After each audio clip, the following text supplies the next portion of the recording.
پھر آگے ایک دھمکی لگاتا ہے، اور اگر تو نے میری نہ مانی، تو نے کہا ساری ملاؤں کی باتیں ہیں، اور تو اپنی مرضی پہ چلا، تو پھر میری بات یاد رکھ، یہ چیلنج ہے تیرے رب کا، اتعبتک فیما ترید ولا یکون الا ما ارید، میں تمہیں تیری زندگی میں تھکا دوں گا۔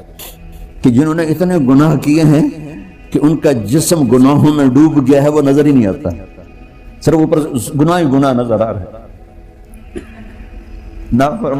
نافرمانیاں نظر آ رہی ہیں، ان کا اپنا وجود اس میں نظر ہی نہیں آ رہا۔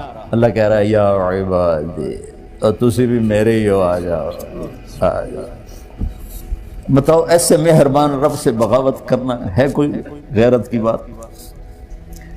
چند روزہ زندگی کے پیچھے، چند ٹکوں کے پیچھے، چند پیسوں کے پیچھے، بھائیو اللہ ایک ذہن بناتا ہے کہ تم جہاں بھی ہو اللہ کی طاقت کے نیچے ہو، اللہ کے سائے کے نیچے ہو، اللہ کی قدرت سے باہر نہیں ہو۔ قل ارأيتم ان جعل الله عليكم الليل سرمدا الى يوم القيامة من اله غير الله ياتيكم بضياء افلا تسمعون، مجھے بتاؤ اگر میں رات کو کھڑا کر دوں، اللہ اکبر، اور سورج کو نکلنے نہ دوں، تو کوئی ہے جو رات ختم کر سکے، کوئی ہے جو سورج کو لا سکے؟ تو تمہاری زمین کا ٹیمپریچر اتنا مائنس میں جائے گا کہ تم سارے ہی برف بن جاؤ گے۔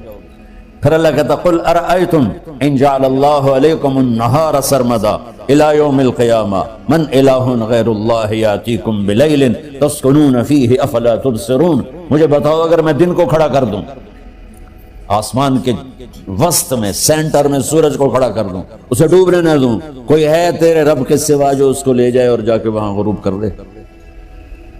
اس طرح اللہ ذہن سازی کرتا ہے۔ اگر سورج ڈوبے نہیں تو چند دن میں ساری زمین کو آگ لگ جائے گی، چند دن وہ نکلے نہیں تو زمین فریز ہو کے پوری کی پوری فریزر بن جائے گی، ہم بھی اس میں برف بنے پڑے ہوں، اور اگر وہ ڈوبے نہیں تو پوری دنیا کو آگ لگ جائے گی۔ تو اللہ تعالیٰ اس طرح قرآن کی آیات اور واقعات سے بھائیو ایک ذہن بناتا ہے کہ یہاں وہ ہوتا ہے جو اللہ چاہتا ہے، اور تم کہتے ہو ساڈا بھی پورا ہوئے، تو آگے اللہ تعالیٰ ایک ڈیل کرتا ہے، کہتا ہے بڑا سوکھا کام ہے، کوئی مسئلہ ہی نہیں، فَإِن سَلَّمْتَ لِي فِي مَا أُرِيدُ، یہ میں نے جملہ ابھی نہیں پڑھا تھا، اب پڑھ رہا ہوں، فَإِن سَلَّمْتَ لِي فِي مَا أُرِيدُ كَفَيْتُكَ فِي مَا تُرِيدُ، میرے بندے تم گلاسگو میں، ڈنڈی میں، ایڈنبرا میں، مدرویل میں رہتے ہو، یا مدینے میں، یا مکے میں، یا جدے میں، تم یہاں اس چند روزہ زندگی میں وہ کر دو جو میں چاہتا ہوں، یہاں وہ کر دو جو میں چاہتا ہوں، اس کے پیچھے نہ بھاگو جو تم چاہتے ہو، تم یہاں وہ کرو جو میں چاہتا ہوں، تو کیا ہوگا؟ کفیتک فیما ترید، میں تیری ہر چاہت پوری کر دوں گا، تیری ہر چاہت پوری۔ یہیں سے دیکھو ہم اپنی مرضی پوری کیوں کرتے ہیں؟ سیٹسفیکشن کے لیے، اور آج جیسی دنیا ڈپریشن کا شکار ہے کبھی نہیں ہوئی۔ ساری دنیا میں جو دوا سب سے زیادہ بک رہی ہے وہ ڈپریشن کی، پوری دنیا، ساؤتھ افریقہ دے جنگل چھڑ کے پوری دنیا میں سب سے زیادہ جو دوا بک رہی ہے وہ ہے ڈپریشن کی۔ جب ہر چاہا پورا ہو رہا ہو پھر ڈپریشن کیوں ہے؟ کہ سسٹم اوپر سے چل رہا ہے، نیچے نہیں۔ کیا لطف انجمن کا جب دل ہی بجھ گیا ہو، اللہ دل کو کی خوشیاں نکال لے تو دنیا کی کوئی رونق اللہ کی قسم آپ کو خوشیاں نہیں دے سکتی، اور اللہ دل میں خوشیاں بھر دے تو موت کو بھی ہنستے ہوئے گلے لگاؤ۔ میرے نبی کے نواسے نے کربلا میں کس خوشی سے موت کو گلے لگایا، کس خوشی سے اولاد کو ذبح کروایا، کس خوشی سے سر کو نیزے پہ چڑھوایا۔ تو اللہ تعالی ہم سے ایک ڈیل کرتا ہے، فَإِن سَلَّمْتَ لِي فِي مَا أُرِيدُ، چند دن ہیں زندگی کی، اس میں وہ کر دو جو تیرا رب کہہ رہا ہے، اور اللہ کی قسم اللہ ہر وہ شے کہتا ہے جو میرے لیے مفید ہے، اور اللہ کی قسم اللہ ہر اس شے سے روکتا ہے جو میرے لیے نقصان دہ ہے۔ تو پھر اللہ کہتا ہے کفیتک فیما ترید، جو چاہو گے کر دوں گا، یہیں سے شروع کر دوں گا۔ پھر آگے ایک دھمکی لگاتا ہے فَإِن لَّمْ تُسَلِّمْ لِي فِيمَا أُرِيدُ، اور اگر تو نے میری نہ مانی، تو نے کہا ساری ملاؤں کی باتیں ہیں، اور تو اپنی مرضی پہ چلا، تو پھر میری بات یاد رکھ، یہ چیلنج ہے تیرے رب کا، أَتْعَبْتُكَ فِيمَا تُرِيدُ وَلَا يَكُونُ إِلَّا مَا أُرِيدُ، میں تمہیں تیری زندگی میں تھکا دوں گا،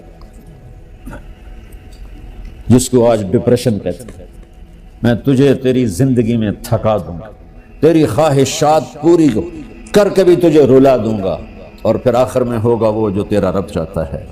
تو اس تھوڑی سی زندگی میں کیوں نہیں وہ کر لیتے ہو جو وہ کہہ رہا ہے؟ وہ میرا رب ہے، میرا باس، میرا رب۔ باس کو صرف آرڈر دینے آتے ہیں، کیونکہ وہ خالق نہیں، اس نے مجھے بنایا ہے، وہ مجھ سے پیار کرتا ہے۔ کل ہی غالباً وہاں بلیک بن کے بیان میں یہ حدیث میں نے بیان کی گئی، ابن آدم انی لک محب، آدم کی اولاد میں تم سے پیار کرتا ہوں، فبحقی علیک کلی محبہ، ارے تمہیں میری قسم تم بھی تو مجھ سے پیار کرو۔ ہم کسی سے ناراض ہو جائیں، بیٹے سے، بیٹی سے، بیوی سے، بھائی سے، نوکر سے ناراض ہو جائیں، ہمارے لہجے میں سختی آتی کہ نہیں آتی؟ بولو ہاں؟ ایک ہی بیٹا ہو لیکن وہ آپ کی مرضی منشا کے خلاف اوور چلا جائے تو آپ ہی کا لہجہ اس کے لیے شدید ہو جائے۔ ماں کا ایک ہی بیٹا ہو، اس کا لہجہ بھی اس کے لیے شدید ہو جائے۔ اور یہاں تو نوکر سسٹم ہے نہیں، ہمارے ہاں تو نوکر سسٹم ہے تو ان کی عزت ان کے ہاتھ میں پکڑا دیتا۔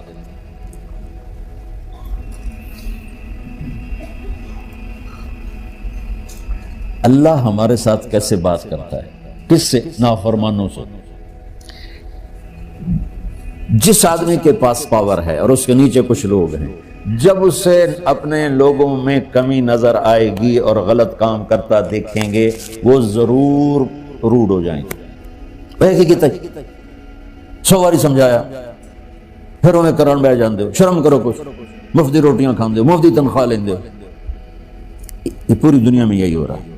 تھوڑے سے میں نے پنجابی لہجہ اختیار کر لیا، یہاں تھوڑا سا انگریزی میں مہذب طریقے سے ڈانٹ ڈپٹ ہو جاتی ہوگی، لیکن یہ نیچر ہے۔ میں قربان جاؤں، یہ سارا قرآن بھرا پڑا ہے، صرف ایک آیت آپ کو بتاتا ہوں۔ کیا اس کے بعد حق بنتا ہے کہ ہم اس کی نافرمانی کریں؟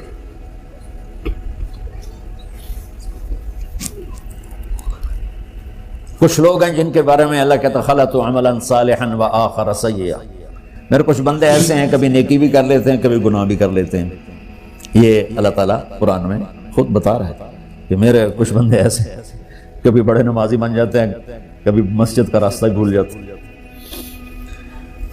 اور کچھ بندے ایسے ہیں جنہوں نے جب سے آنکھ کھولی ہے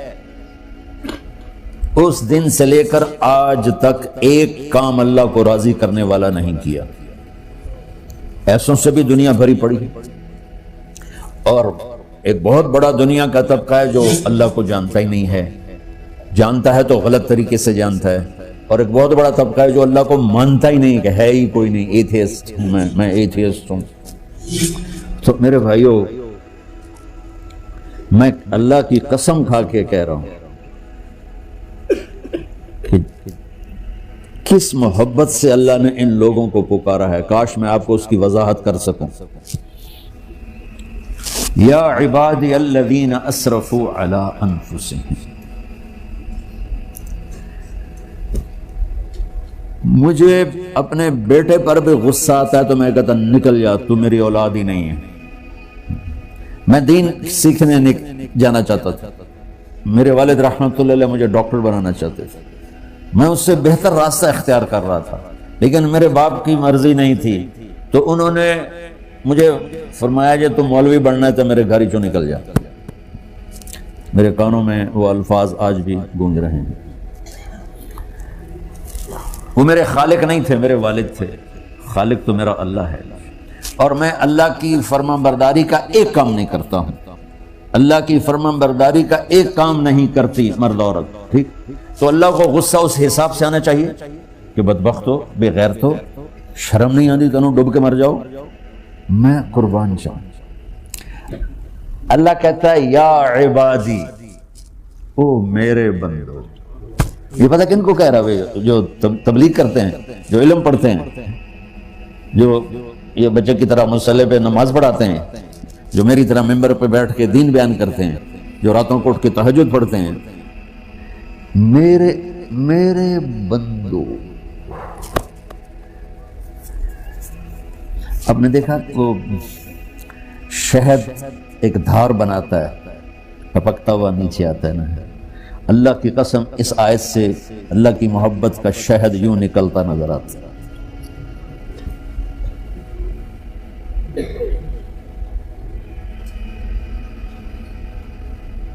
یا عبادی، اللہ کو کہنا تھا اوے نافرمانو، کہنا یہ چاہیے تھا جو آگے لفظ میں بتاؤں گا نا، پھر آپ کو خود بخود میری بات واضح ہو جائے گی۔ اوے نافرمانو بے غیرتو، میرا اللہ کہہ رہا ہے یا عبادی، میرے بندے، یا عبادی، یہ بھی ایک لہجہ ہے نا، یا عبادی۔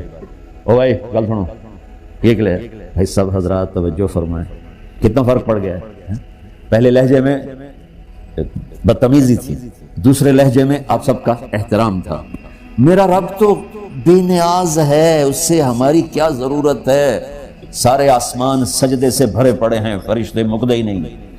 پھر وہ ہمیں یا ایھا الناس نہیں کہتا، اوے لوگو، یا ایھا الناس، اوے لوگو، یا عبادی، او میرے بندو، میرے یا عبادی سے یوں لگتا ہے جیسے اللہ آگے بڑے رابعہ بصری جیسی عورتیں اور جنید بغدادی جیسے مردوں سے اللہ بات کرنے لگا ہے۔ تین لفظ ہیں، اسرفوا علی انفسہم، وہ بندے جنہوں نے جب سے آنکھ کھولی ہے ایک دفعہ بھی مجھے خوش کرنے کا کام نہیں کیا، آ جاؤ تم بھی میرے ہی ہو۔ سبحان اللہ نے ایسے باہیں پھیلا دی اپنی رحمت کی۔ یا عباد، تقوی والے نہیں کہا،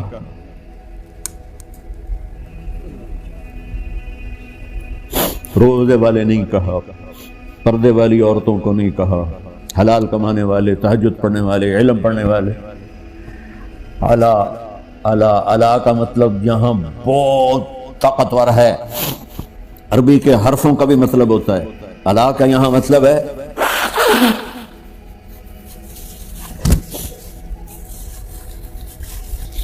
آپ نے اس ممبر کو کور کیا ہوا کپڑے کے ساتھ، کہیں سے نظر آ رہا ہے؟ بولو، کہیں سے نظر آ رہا ہے؟ اس کو اعلیٰ کہتے ہیں۔ اللہ کیا کہہ رہا ہے کہ جنہوں نے اتنے گناہ کیے ہیں کہ ان کا جسم گناہوں میں ڈوب گیا ہے، وہ نظر ہی نہیں آتا، صرف اوپر گناہ ہی گناہ نظر آ رہے ہیں، نافرمانیاں نظر آ رہی ہیں، ان کا اپنا وجود اس میں نظر ہی نہیں آ رہا۔ اللہ کہہ رہا ہے یا عبادی، اور تسی بھی میرے ہی ہو، آ جاؤ آ جاؤ۔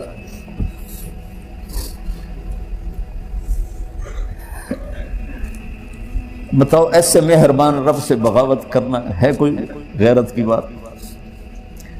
چند روزہ زندگی کے پیچھے، چند ٹکوں کے پیچھے، چند پیسوں کے پیچھے، یا عبادی یا عبادی، اوہ